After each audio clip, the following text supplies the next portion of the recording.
आता एक महत्त्वाची बातमी पाहूयात। आखाती युद्धाचा शेअर बाजारावर सध्या परिणाम पाहायला मिळतोय। शेअर बाजारामध्ये कमालीची घसरण झाली। प्री ओपनिंग सेशनमध्ये सेन्सेक्स 1800 अंकांनी तर निफ्टी 550 अंकांनी घसरल्याचं पाहायला मिळतंय। गेल्या काही दिवसांपासून जवळपास 8 दिवसांपासून युद्ध सुरू आहे। आखाती देशातल्या या युद्धाचा शेअर बाजारावर परिणाम झाल्याचं पाहायला मिळतंय। शेअर बाजार आज कमालीचा घसरल्याचं पाहायला मिळालं। प्री ओपनिंग सेशनमध्ये सेन्सेक्स 1800 अंकांनी तर निफ्टी 550 अंकांनी घसरला। त्यामुळे गुंतवणूकदारांना सुद्धा एक धक्का बसल्याचं सध्या पाहायला मिळते। आखाती देशामध्ये सध्या युद्ध सुरू आहे आणि या युद्धाचा भारतावर अनेक पद्धतीने परिणाम होतो। शेअर बाजारावर सुद्धा या युद्धाचा सध्या परिणाम पाहायला मिळतोय। शेअर बाजारामध्ये आज कमालीची घसरण झाल्याचं पाहायला मिळालं। प्री ओपनिंग सेशनमध्ये सेन्सेक्स 1800 अंकांनी तर निफ्टी 550 अंकांनी घसरला। त्यामुळे गुंतवणूकदारांना सुद्धा एक धक्का बसल्याचं सध्या पाहायला मिळते। आखाती देशामध्ये गेल्या 8 दिवसांपासून युद्ध सुरू आहे आणि याचा शेअर बाजारावर सध्या अशा पद्धतीचा परिणाम पाहायला मिळतो।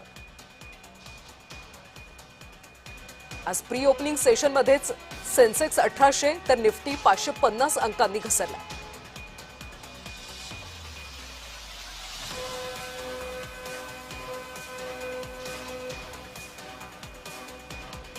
तर शेअर मार्केटचे एक्सपर्ट अजय वाळिंबे सर सध्या आपल्यासोबत फोन लाईन वरून जोडले गेलेत। अजय सर, आपण पाहतोय की प्री ओपनिंग सेशनमध्ये सेन्सेक्स आणि निफ्टीमध्ये मोठी घसरण झाल्याचं पाहायला मिळते। आखाती युद्धाचा परिणाम आणखी किती दिवस पाहायला मिळणार आहे?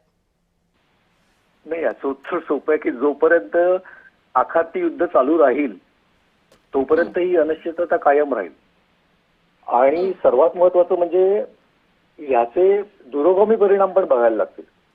म्हणजे उदाहरणार्थ आता भारतासारख्या देशाला सर्वात मोठा बळसवणारा प्रश्न म्हणजे तेलाच्या किमती, जे अपेक्षा होती की म्हणजे गेल्या काही दिवसात तो $60 वरून $100 आणि आज $100 वरून आता आपण $120 पर बॅरल च्या आपण गोष्टी करतोय। आणि प्रोबॅबली जर हे युद्ध तसंच राहिलं तर 140-150 बॅरल पर्यंत पण जाऊ शकतं।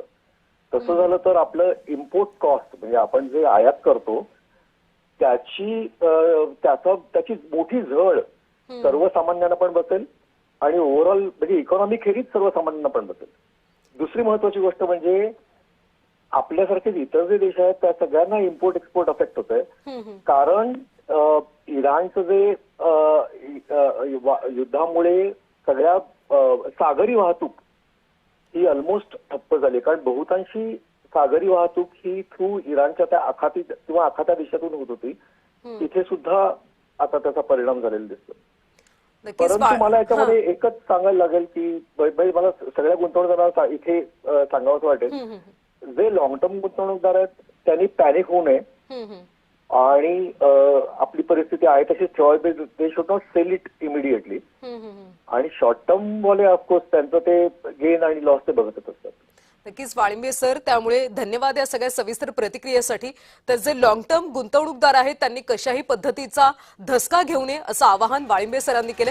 तर आज प्री ओपनिंग सेशनमध्ये सेन्सेक्स आणि निफ्टीमध्ये मोठ्या अंकांनी घसरण झाल्याचं पाहायला मिळालं।